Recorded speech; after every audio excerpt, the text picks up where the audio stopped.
ya le tengo aquí ubicado en el texto básico que hemos venido trabajando desde que inició el ciclo. ¿Ya? Entonces, las pruebas de Kruskal-Wallis, primero, aquí, como dice, les he subrayado las partes más importantes que hay que tomar en cuenta en este tipo de pruebas.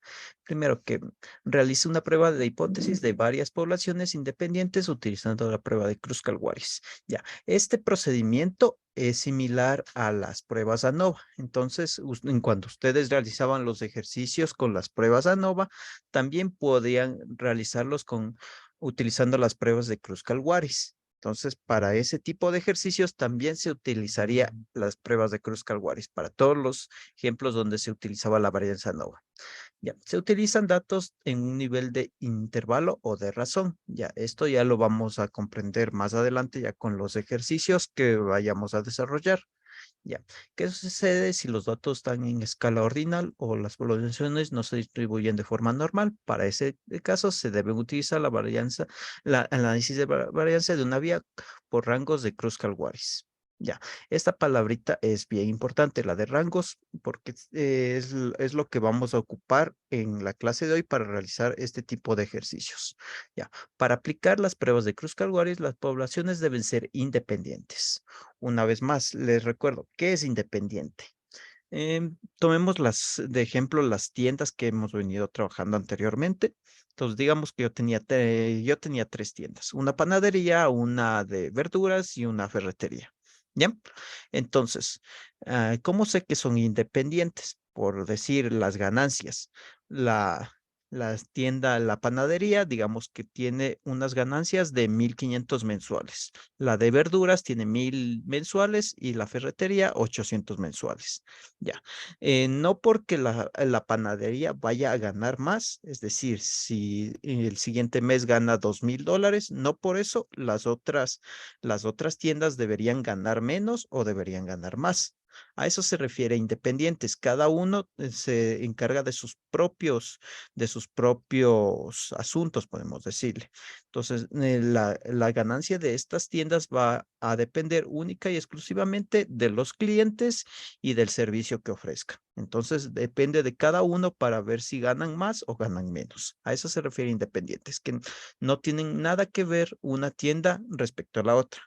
Caso contrario sería si es que yo tuviera, digamos, dos panaderías. Ahí sí no serían del todo independientes porque una panadería puede ofrecer mejores productos y ahí sí podría depender de las ganancias de una panadería que tenga una mejor calidad o mejor servicio, etcétera, etcétera.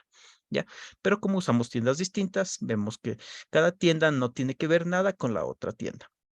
Ya, o como dice aquí el ejemplo, que dice, si se obtienen muestras de tres poblaciones y se les entrevista ejecutivos, empleados y supervisores, la respuesta de un grupo, por ejemplo, ejecutivos, no deben por ningún motivo influir en las respuestas de los demás. Como dice aquí, tengo tres personas. Yo en mi empresa quiero contratar a tres personas, uno para ejecutivo, uno para supervisor y otro para empleado. ¿Ya? Entonces les tomo una prueba. Ya. Y las notas de la persona, de la primera persona no va a influir en la nota de la segunda persona, ni tampoco la segunda persona va a influir en la nota de la tercera persona. Bueno, aquí está también otro ejemplo de qué son poblaciones independientes. Ya. Ahora sí ya vamos con las características para este tipo de ejercicios. Dice que para calcular el estadístico de prueba Kruskal-Wallis tenemos estos pasos de aquí. 1, 2, 3. Estos, sí, justo estos tres pasos de aquí. Primero, que se combinan todas las muestras. Entonces vamos a ver que, como en los ejercicios anteriores, teníamos los datos ordenados por grupos, grupo 1, grupo 2, como las máquinas, recuerden. Máquina 1, máquina 2, máquina 3. Entonces, más o menos a eso se refiere que tenemos que combinar todas las muestras, es decir, ponerles en una sola fila todas las cuatro máquinas, podemos decirle. Ya, ahora, como paso número 2, dice que se ordenan los valores combinados del más bajo al más alto. Ya, esto es importante para la resolución, ordenar los valores del más bajo al más alto. Como recuerden, en las máquinas tenían una producción. Me acuerdo que producía 2, otra producía 3, otra 0,5. Entonces sería de ordenar así 0,5, de ahí, no sé, digamos 1, de ahí digamos 1,5, 2, así, etcétera, etcétera. Siempre del más bajo al más alto. Y por último dice que los valores ordenados se reemplazan por rangos, asignando uno al valor más bajo. Ya, esto ya también se le va a explicar de mejor manera cuando ya resolvamos el ejercicio. Ya, ahora para ya pasar ya a lo que viene siendo la resolución de este ejercicio, vamos a desarrollar este caso de aquí, que dice, el Hospital Sister Carolines opera 3 hospitales en el área de Great Charlotte, St. Luke Memorial, en el lado poniente de la ciudad, Sweet Medical Center al sur y al Piedmont Hospital en el lado oeste. Al director de administración se preocupa el tiempo de espera de los pacientes con lesiones que no componen en el peligro la vida y que llega durante las noches entre semana en los 3 hospitales. Específicamente, ¿existe una diferencia en los tiempos de espera en los 3 hospitales? Ya, primero, esta es la pregunta. Recuerde que todos estos ejercicios vamos a seguir ocupando lo que viene siendo las pruebas de hipótesis de 5 pasos. Es decir, tenemos que calcular, más que calcular, definir qué es la hipótesis nula, qué es la hipótesis alternativa, el alfa, el estadístico que vamos a utilizar y eso que se ha venido viendo. El procedimiento sigue siendo el mismo, ¿ya? Entonces aquí están los datos tabulados que me proporciona el enunciado. Todos estos datos les voy a colocar aquí en Excel. Es más, yo ya les coloqué ya para no perder tiempo en eso y es más, aquí tengo ya la fórmula para calcular el valor calculado cuando se usan las pruebas de Kruskal-Wallis, que es esta de aquí. H es igual a esta fórmula. Estos valores de 12, menos 3, recuerden que son constantes, es decir, nunca van a cambiar. Igual este signo menos, siempre va a ser signo menos, aquí siempre va a ser más 1. Estos valores son constantes. Ya, la fórmula, como pueden ver, es 12 sobre n que multiplica n más 1. Todo esto que multiplica la sumatoria de este R se refiere a los rangos de todos los grupos al cuadrado dividido para n sub i. Como vamos a tener varios grupos, por eso es que aquí tenemos un sub i, porque aquí vamos a hacer referencia al grupo 1, grupo 2, grupo 3, grupo 4, etcétera, etcétera, los grupos que tengamos. Y por último, tenemos menos 3 que multiplica n más 1. Bueno, así quedaría la fórmula. Ahora, ¿qué es lo más importante que debemos tomar en cuenta en este tipo de ejercicios? Primero, sacar lo que viene siendo lo que se me olvidaba. Para calcular el valor crítico, siempre se va a utilizar la tabla de chi cuadrado. Entonces, ¿qué necesitamos cuando ocupamos las tablas de chi cuadrado?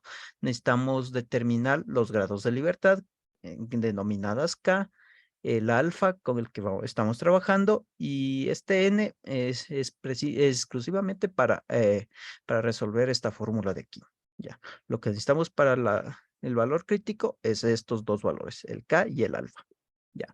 Ahora, ¿cómo calculamos los grados de libertad o cómo sé que es 2? Por el número de grupos. Miren, aquí tengo el grupo número 1, el grupo número 2 y el grupo número 3. Para calcular K, recuerden que sumaban el total de grupos que tengan. En este caso son 3 y le restaban 1. Siempre esa es la fórmula. Si tuviera 5 grupos, sería 5 menos 1, 4. Pero en este caso tengo 3, 3 menos 2, 3 menos 1, 2. ¿Ya? El alfa. Esto viene siendo parte del enunciado. Bueno, no le leí por ahí, pero por aquí deben estar especificando que se va a trabajar con un alfa del 0,05. Mm, mm, ya. Sí, aquí está. Selecciona el nivel de significancia del 0,05. Ya, entonces, miren, eso es parte del propio enunciado. Entonces, ya, estos datos vienen, ya una vez que ustedes ya tienen estos datos, como les recuerdo, tienen que utilizar la tabla del chi cuadrado, las tablas de chi cuadrado. Entonces, para ello me voy a ayudar aquí de las tablas de chi cuadrado. Hagámosle un poco más grande esto. Pasemos acá a la tabla. Entonces, ¿qué necesitaba? Necesitaba un alfa y los grados de libertad, o el K que le denominamos. Entonces, trabajamos con 0,05 con 2 grados de libertad. Entonces, vamos a ver la intersección. Me dice que es 5,991. Y efectivamente es este caso, 5,99. Bueno, aquí podemos ponerle el 1, pero no importa si trabajamos con 2 decimales, ¿no? Entonces, con eso ya calculamos el valor crítico. Ahora, el valor calculado es esta fórmula de aquí. Entonces, ¿qué decía el libro que se debía hacer? Primero, los grupos, aquí tenemos los grupos, decía que los teníamos que ordenar, más vamos a eliminar esta parte de acá para hacerla desde cero. Vista, quitémosle los filtros, eliminemos esto, eliminemos estos colores.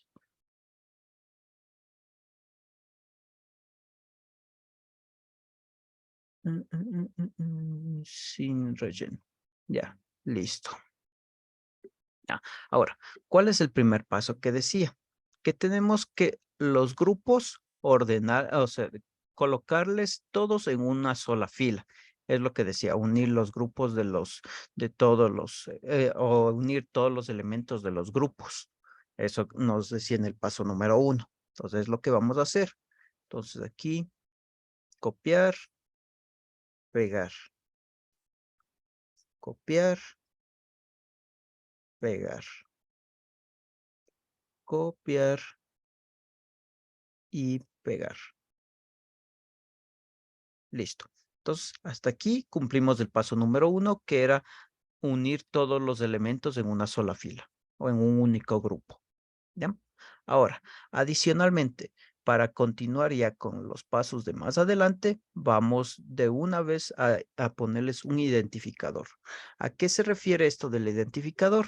Es decir, una característica o un número que me ayude a yo poder identificar que este es el grupo número 1, estos elementos pertenecen al grupo número 1, número 2 y al número 3. Es más, aquí le voy a cambiar el color porque ese verde se confunde con el amarillo.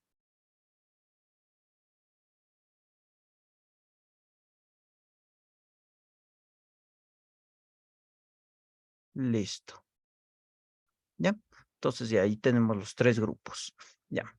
Pero, bueno, el identificador podría ser por el color, pero eso, siempre que ustedes ocupen Excel, no pueden ustedes solo basarse en algo así, en una de ese tipo de características, como decir, les voy a identificar por el color. Siempre tienen que identificarle por alguna otra característica. En este caso vamos a ocupar números. Es decir, a todos los rojos les voy a poner el identificador número 1. Entonces aquí les voy a poner 1, 1, 1, 1, 1, 1 y 1. Ya. A los grupos verdes les voy a poner el identificador número 2. Entonces, 2, 2, 2, 2, 2, 2, 2, 2. Y por último, a los grupos azules, el identificador 3. 3, 3, 3, 3, 3, 3. Ya. Eso. Ya. Una vez que ya colocan el identificador, ¿cuál era el paso número 2? El paso número 2 decía que esto se debían ordenar de menor a mayor. Entonces, lo que vamos a hacer, entonces vamos aquí a colocarles como filtros, ya, ordenar de menor a mayor. Y listo. Entonces, con eso ya estoy ordenándoles de menor a mayor y miren, y sigo conservando el identificador. El azul le habíamos puesto el identificador 3, a los rojos el 1 y a los verdes el identificador 2. Ahora, y como paso número 3, decía que a cada uno de estos valores les debíamos asignar un rango. Ya, la forma más sencilla de asignarles un rango, es decir, siempre se lo hace de esta forma. Siempre se les coloca del 1 hasta, hasta el número, espérame, aquí está, 1, 2, 3. Ya. Siempre hay que colocar los valores así, seguidos. Entonces, al primer elemento le corresponde el rango número 1, al segundo elemento el rango número 2, tercer elemento rango número 3, cuarto el 4, el quinto el 5 y así. Entonces, eso significa asignarles un rango, definirles un valor entero que va desde 1 hasta el número más alto de los elementos. En este caso tenemos 21 elementos. Y entonces de una vez vamos a colocarle aquí este n, que como ven aquí en la fórmula, es este n de aquí se refiere al número total de elementos.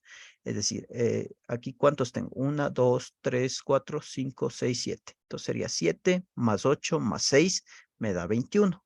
Entonces eso, este número total de elementos es esta n. Ya, de una vez se le coloca ahí. Ya, ahora, algo que tienen que tomar en cuenta aquí cuando definen los rangos es lo siguiente. Miren, aquí hay un pequeño conflicto. Cuando ustedes tienen así dos valores que tienen mejor dicho, dos elementos que tienen el mismo valor, como en este caso, este vale 38 y este vale 38.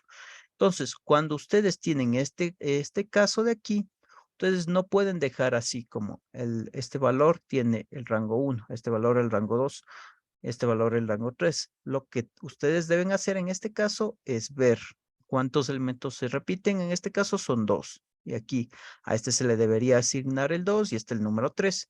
Ya. Entonces, cuando ustedes ya identifican eso, hacen lo siguiente. Deberían sumar este valor más este valor y dividir para el número de repetidos. En otras palabras, vamos a ponerlo así en fórmulas. Entonces dice el valor número 2 más el valor número 3. Como en este caso tengo 2 repetidos, es decir, 238, le divido para 2 y me da 2.5. Lo mismo le voy a colocar en el siguiente. Ya. Entonces, con eso ya le estoy asignando valores únicos a cada valor, valores únicos a cada elemento. Es decir, el primer elemento es el rango 1. El segundo y el tercer elemento, como son repetidos, se les asigna 2.5, 2.5. Ya el cuarto elemento sigue siendo 4. Ahora, de aquí tenemos que seguir identificando si hay repetidos. En este caso hay 2, miren, los 42. Entonces aquí debo hacer lo mismo. Aquí veo que a este se le asigna el 5 y a este se le asigna el 6. Entonces voy a hacer lo mismo que hice arriba. Entonces, aquí voy a colocar 5 más 6 y dividido para el número de repetidos. En este caso, 2. ¿Ya? 5.5. Lo mismo le voy a asignar al otro 42. Ya. 48.7 está bien. El siguiente 51 está bien, está bien, está bien, está bien. Está bien, está bien, está bien. Ya, aquí tengo otros. Mira, los 89 también están repetidos. Entonces aquí debo hacer lo mismo. El 17 y el 18, sumarles y dividirles para 2. 17 más 18 dividido para 2. 17.5, 17.5. Y listo. Ya, entonces cuando ustedes ya tienen todo eso y ven que no tienen valores repetidos con rangos distintos, entonces, y hasta ahí estaría el paso número 3. Ahora, para continuar con lo que dice aquí en la fórmula, como ustedes pueden ver, aquí tengo un R sub I, es decir, que aquí voy a tener varios rangos porque tengo varios grupos. Asimismo, este N no es este N de aquí. Este N se refiere a los elementos de cada grupo de forma individual. Es decir, para el N sub 1 serían, ¿cuántos elementos tengo en el grupo número 1? 3, 6, 7. Entonces sería 7. Para N sub 2 sería 8. Para N sub 3 sería 6. A eso se refiere este N sub I. Ya. Pero para esto ocupamos esta tablita de aquí. Entonces vamos a ubicar aquí rango 1, rango 2, rango 3, pertenecientes a los 3 grupos. N sub I, que como les dije, es el número total de elementos de cada grupo. En este caso sería 7 para el primer grupo, 8 para el segundo grupo, 6 para el tercer grupo. Ya. Ahora, este R hay que elevarle al cuadrado. Entonces lo que hacemos es este 58 lo elevamos al cuadrado y da este valor de acá. Asimismo, 120 al cuadrado, este valor, 52.5 al cuadrado da este valor. Ya. Y para continuar, dice que al valor anterior debemos dividirle para n sub i, es decir, este 3,422 dividirle para 7 y me da este valor de aquí. Lo mismo, este 14,400 le dividimos para 8 y da este valor de aquí. Este 2,756,25 dividido para 6 da este valor de aquí. Ya. Y por último, como esto es una sumatoria, entonces lo que se tiene que hacer es sumar este valor más este valor más este valor. Entonces, es 488 más 1800 más 459 da este valor de aquí, que sería justo toda esta sección de aquí. Ya, mira, también para facilitar las cosas, yo he hecho de esta forma. A la fórmula le he separado en 3 secciones. Como ustedes pueden ver, este recuadro de aquí es la primera sección, la segunda sección y la tercera sección.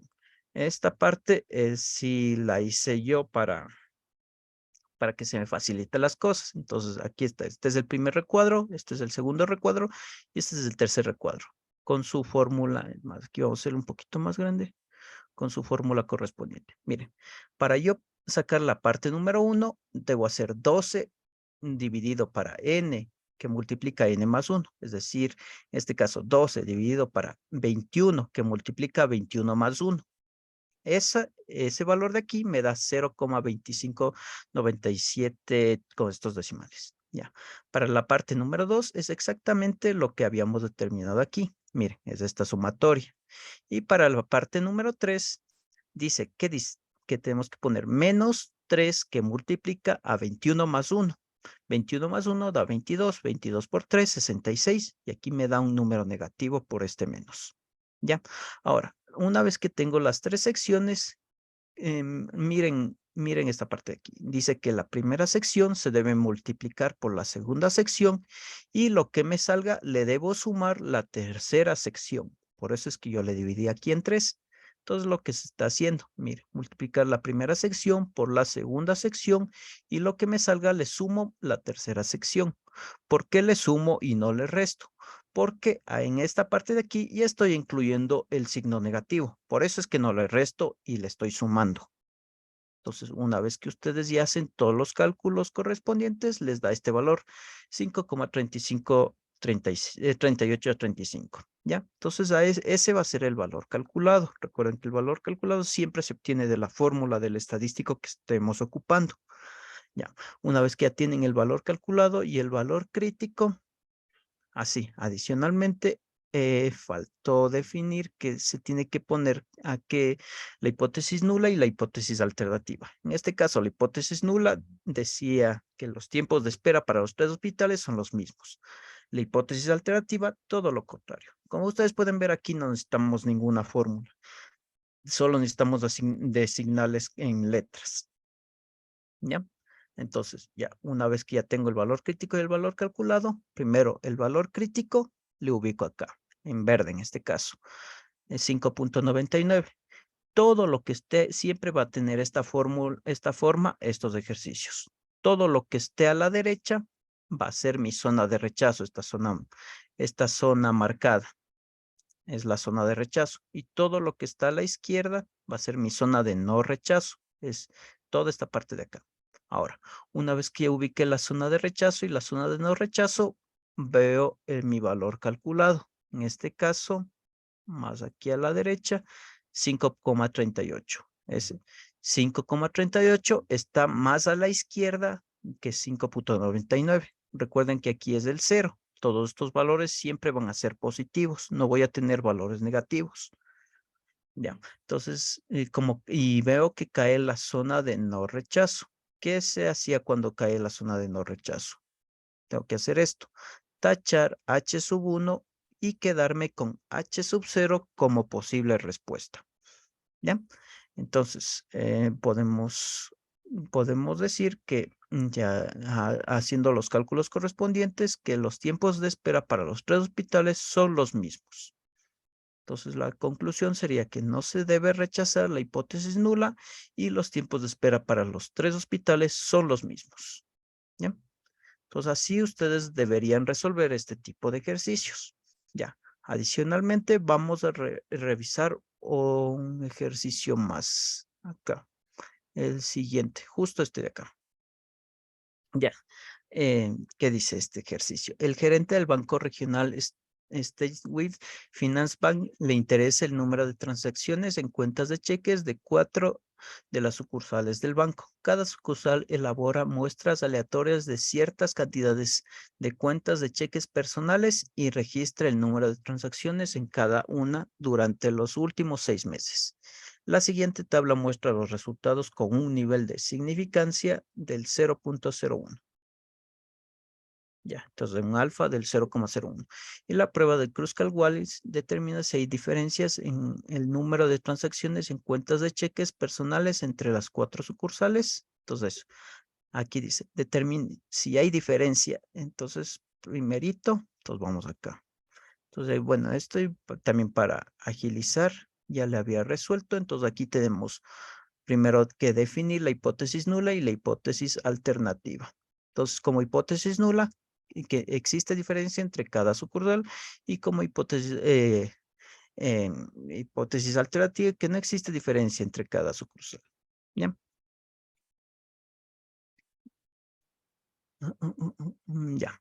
Entonces aquí tenemos las sucursales. Esto también viene siendo parte del enunciado. Entonces, una vez que ya esto es todo lo del enunciado que nos interesa. Entonces, de aquí sí vamos directamente solo al Excel. Entonces ya me coloqué esta tablita en el Excel. Entonces, como vemos aquí, ya no vamos a tener 3 grupos. Ahora vamos a tener 4 grupos. Grupo 1, grupo 2, grupo 3, grupo 4. Entonces aquí tengo grupo 1, grupo 2, grupo 3, grupo 4. Ya. Entonces, ¿qué decía? Primero estos valores les paso aquí para poderles manipular aquí en el Excel. Ya una vez que coloco los valores de los grupos correspondientes, me paso de nuevo a esta tabla única. ¿Qué hacía en esta tabla única? Hacía lo siguiente, colocar, es más, vamos a hacerle de nuevo. Aquí vamos a quitarle los filtros y vamos a hacerle esto. Entonces el grupo número 1 le colocamos aquí, el grupo número 2 le ponemos seguido, el número 3 también le ponemos seguido y el número 4 también se le pone seguido. Ya. Entonces ahora, ¿cuál era el paso número 2? Asignarle un identificador. Entonces los rojos van a ser el número 1, los verdes el número 2, los amarillos el número 3 y los grises el número 4. ¿Ya? Entonces, una vez que ya les asigno el, el, el, el, el valor correspondiente, les paso ahora sí a colocarles el filtro para ordenarles siempre de menor a mayor. Recuerden, siempre hay que ordenar de menor a mayor. Ya. Una vez que les ordeno, paso a colocarles un rango correspondiente que va desde 1 hasta el número más grande. El número más grande del total de elementos, que en este caso son 22. ¿Ya? Entonces, una vez que ya sé que son 22 y una vez en esta tablita le pongo que n va a ser igual a 22. El alfa decía que es 0,01, parte del enunciado.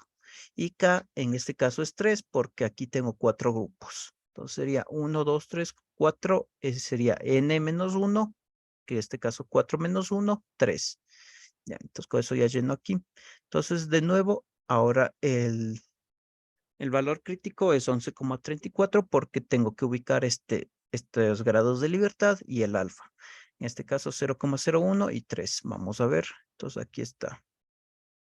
0,01. Aquí con 3 grados de libertad es justo este valor de aquí. 11,345. 11,345. Listo. Bien. Entonces, al igual que hicimos en el ejercicio anterior, vamos a ver si hay números repetidos aquí en la columna de datos. Ya. Aquí vemos que hay 391. Entonces, en este caso, ¿qué se debería hacer? Se debería hacer lo siguiente. Se debería poner aquí 4 más 5 más 6 y dividido ahora ya no para 2, sino para 3, porque tengo 3 repetidos. Y me sale que 5. Entonces, 5, 5, 5. Estos 3 valores van a ser 5. ¿Ya? Entonces tengo 1, 2, 3, 5, 5, 5, 7, 8. Vemos que aquí hay 2 repetidos. Sería 9 más 10. 9 más 10 dividido ahora sí para 2. Dije 9 más 10 dividido. Ya 9, 5, 9, 5. Ya aquí no hay repetidos, no hay repetidos. Aquí no hay repetidos. No hay repetidos y no hay repetidos. Ya, hasta ahí estamos correcto. Entonces, una vez que ya tenemos los rangos establecidos, vamos una vez más a esta tablita de aquí. En N sub I para el primer grupo son 6. Tengo 6 elementos. 1, 2, 3, 4, 5, 6. Para el segundo grupo son 5. Entonces, para el tercero también son 5 y para el cuarto son 6. Ahora, los rangos, recuerden que se obtiene de la sumatoria de todos los, en este caso, no sé si le expliqué me parece que no le expliqué en el ejercicio anterior cómo se obtenía este R. Ya, tengo que yo sumar todo este valor de rango aquí referente a todos, en este caso, todos los que tengan identificador 1 o sean el color rojo. Es decir, para yo obtener este 89 debería sumar este 5 más este 13 más este 16 más 17 más 18 más 20. Ya, una vez que sumo todos estos, me sale que es 89. O aquí en el Excel pueden hacerlo de la siguiente manera. Entonces ubican aquí primero aquí en el rango, van a poner el identificador en la parte acá del criterio, con qué le están identificando. El grupo número 1, como vimos, lo estamos identificando con el número 1, con el valor número 1. Ya, y por último, el rango se ubica esta sección, esta columna del rango. Una vez que ustedes hacen todo eso, ya le suma automáticamente. Hacen lo mismo para para las otras columnas, pero aquí únicamente van a cambiar el identificador, que en este caso los verdes le pusimos el identificador 2. A los amarillos el identificador 3 y a los grises el identificador 4. Es lo único que cambia. Entonces, una vez que ya tienen los rangos, pasan ya, ahora sí a lo que decía aquí. Este R al cuadrado. 89 al cuadrado da este valor. 16 al cuadrado este valor. 85.5 este valor. 62.5 este valor. Ya. Después de este valor, dice que se le debe dividir para N sub I. En este caso, 6. 7.921 para 6 da este valor. 256 para 5 da este valor. 7.310,25 para 5 da este valor y 3.906,25 para este valor da este valor. Ya, cuando tienen ya estos valores, como en la parte número 2, recuerdo una vez más, es una sumatoria. Entonces, lo que tienen que hacer es sumar este más esto, más esto, más esto, me da este valor de aquí. Ya. Y al igual que en el ejercicio anterior, tenemos parte 1, parte 2, parte 3. Parte 1 la obtenemos con esta fórmula, da este valor. La parte 2 con esta fórmula da este valor, que es el mismo de acá. Y la parte número 3 es negativa, que nos da con esta fórmula de aquí. Para obtener el valor calculado es este valor por este valor más este valor. Este valor por este valor más este valor. Y me da 13,635375, que es exactamente igual como se había explicado. La parte 1 por la parte 2 más la parte 3. ¿Ya? Entonces, cuando ya tienen el valor crítico y el valor calculado, pasan a hacer la gráfica. Entonces, ubican el valor crítico, que está en esta sección de aquí. Recuerden, toda esta sección rayada de aquí es la zona de rechazo. Y esta parte de acá es la zona de no rechazo. Todo lo que está a la izquierda, no rechazo, zona de rechazo. Ya. ¿Y cuánto me había dado el valor calculado? 13,63. Entonces vemos que cae en la zona de rechazo. Entonces ahora debo hacer yo lo contrario. Ya. Tachar h sub 0 y quedarme con h sub 1 como respuesta. Es decir, no existe diferencia entre cada sucursal. Entonces, esa es la conclusión. Se rechaza la hipótesis nula, es decir, se tacha, y me quedo con la hipótesis alternativa como respuesta, es decir, que no existe diferencia entre cada sucursal. Aquí, para que no confundirnos, vamos a ponerle negrilla y quitarle la negrilla aquí. Ya, listo. ¿Ya? Y entonces así ustedes deberían resolver este tipo de ejercicios. Yo les agradezco por la atención prestada y nos veríamos la siguiente semana.